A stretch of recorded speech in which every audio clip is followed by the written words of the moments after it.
Alright, so we're in the garage getting a few little things done. I've decided to rip out a kind of a shelf that I had there, which is right there, and I'm going to do almost like a wall, and I'm going to get rid of all those paints because half of them are actually empty.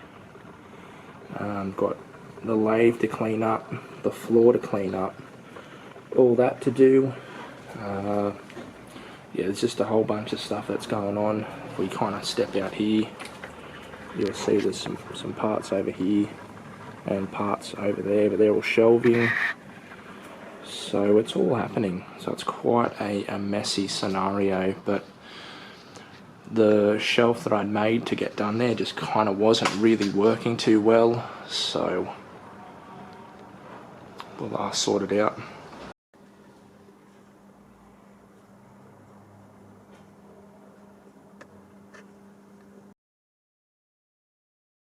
Alright, so we made some progress yesterday on the little cabinet from scrap wood. You can see everything lines up really nicely there. And if we come over here, I've got the two door panels cut that are going to open up just like that. So I think it should turn out really well.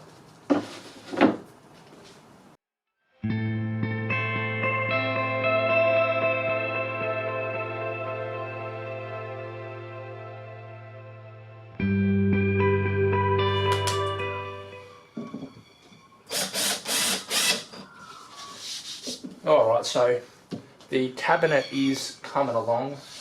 Just got to put a few more screws in, as you can see.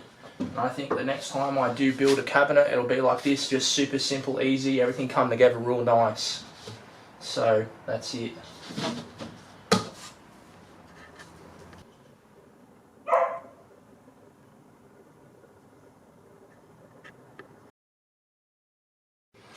Alright, so I'm going to take either one of these kind of 2x4s that are from a pallet. They're actually fine, they're fairly straight, and that will be the piece that sits in between here, so when the doors open and close.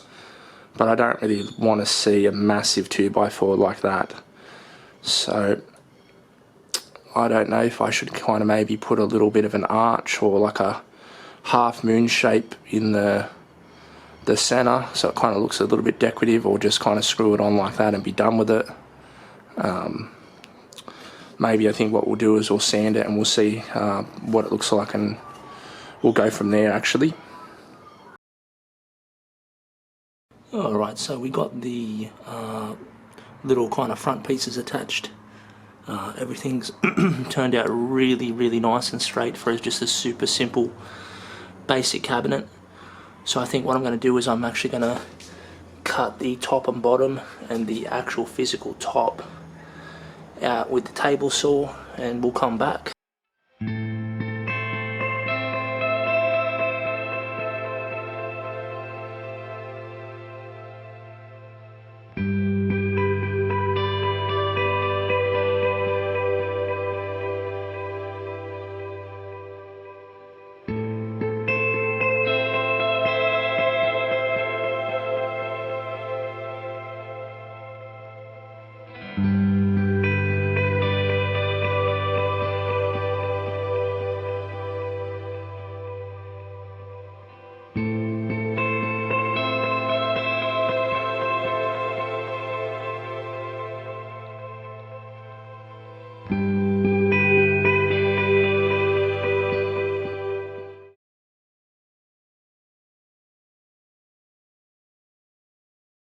Alright, so I thought that I would just open the bandsaw box.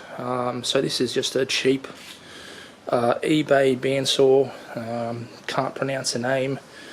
It's a 1700 millimeter long bandsaw blade.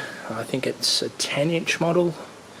I think the depth of cut is about probably 10 or 12 centimeters. I thought I'd just open it up, and I'm quite surprised at how thick this column is. Like, I thought they might skimp out or chimp out on it, but they didn't. first impressions, it actually doesn't look bad. Now, to the door, I paid 200 and I think it was 87 Australian dollars. Now, this was a pre-sale, I believe. If you're not an eBay Plus member, and they were just giving you the discount, I think it might have been about $330 to the door. But you have to remember, some of these Hafco and Hare & Forbes versions are like $600 or $700 to the door. So I thought, you know what, we'll take a gamble. You know, I don't mind a gamble. So yeah, so far everything looks really well, and I think it's going to look really, really good on that stand.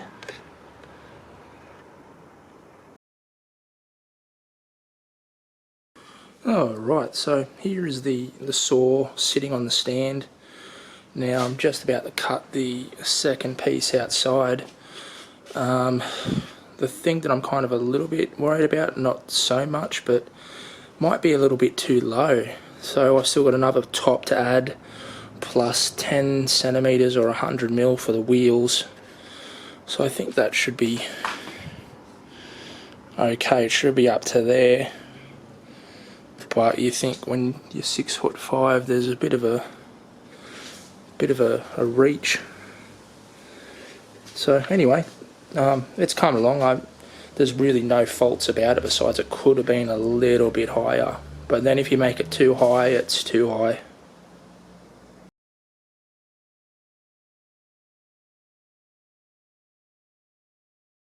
Alright, so I guess we weren't really expecting this. So I was trying to just put the blade on, a different blade which I'd ordered, under tension. Couldn't get it to track properly at all, just was all over the place. I tried adjusting top and bottom, was all over the place as well, and then end up touching the top wheel, like just with my hands, and the little circlip, which is supposed to go on to some sort of a groove, which there is an actual groove there, but it's only on half a side. So the rest of it is, well, there's not much of a groove. So now what I'm going to have to do is I'm going to have to chuck it up in the lathe, and hopefully that solves my problem. It's just been, honestly, a little bit of a nightmare.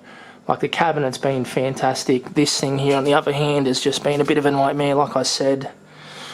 So I'm going to have to, like I said, chuck it up on the lathe, and hopefully that'll solve my issue. Because when I was obviously putting tension upways, you don't know how this was actually looking. So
alright, so we are continuing on the cabinet and the bandsaw, which obviously, as everyone has seen, it's just been more than I'd like to admit. So now, if you come over here, we've taken the guides off, top and bottom, and now we're just going to overhaul it. Got some bearings, got a few different selections down there of bearings. Might use these kind of bigger little red bearings that are sealed for the top, and the smaller ones which I don't actually have much room for at the bottom. So the only one thing I'm kind of a bit concerned about is we won't be able to see under there, but the way they attached this piece was just with these little kind of machine screws with a thread on them, which I would have preferred a little machined bolt, which could come back to haunt me. So the next thing, if this doesn't work, we will just replace the whole guide. So we'll take it out, and we can just lift it up and down as we need it and just lock it into place. Am I upset? Not really. It gives me something to do. I could freak out and go, you know, blah blah blah. Well, I mean, things like this are meant to be expected for half the price of an actual decent saw, so I'm not really upset at all.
Alright, so continuing on, we went inside, had a bit of a power nap, needed it. So this is how far we got in the morning. Didn't try to overdo it or anything like that.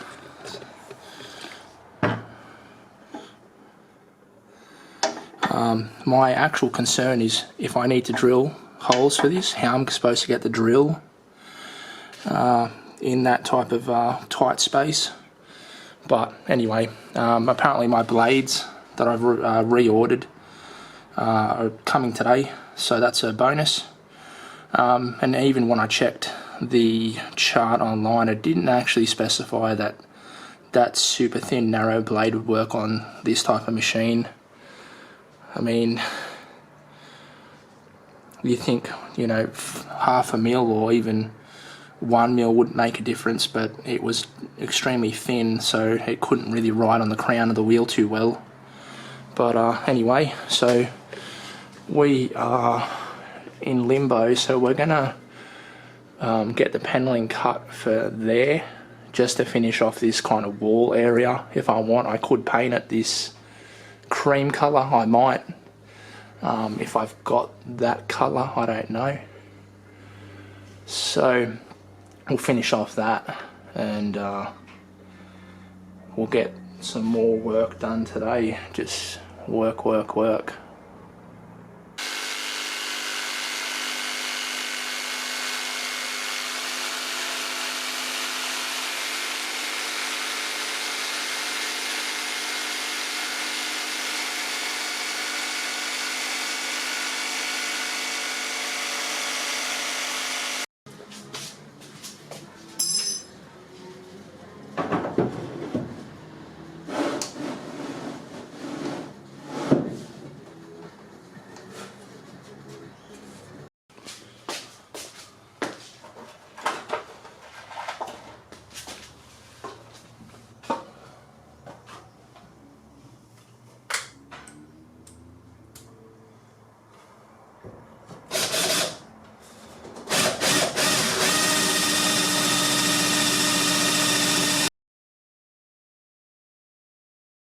And while we're here, the whiteboard is installed, so that's looking good.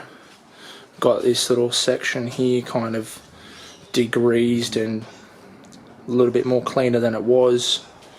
My stainless bench is clean as well. The cabinet is pretty much finished, it just needs a stain or an oil. And then I've got to sort out kind of this. So this here is going to be the dust extraction bracket, which is going to hang up on the ceiling. But I can't run anything else without getting this kind of done first, because if I cut it wrong, well, then I've got to recut it. So I'm going to cut it, dry fit it, and then I can go from there. That disc sander's got to be assembled. The air compressor is going to go back in its place. I've got to order some stuff from Bunnings, just some more spare MDF, and I think that should be it.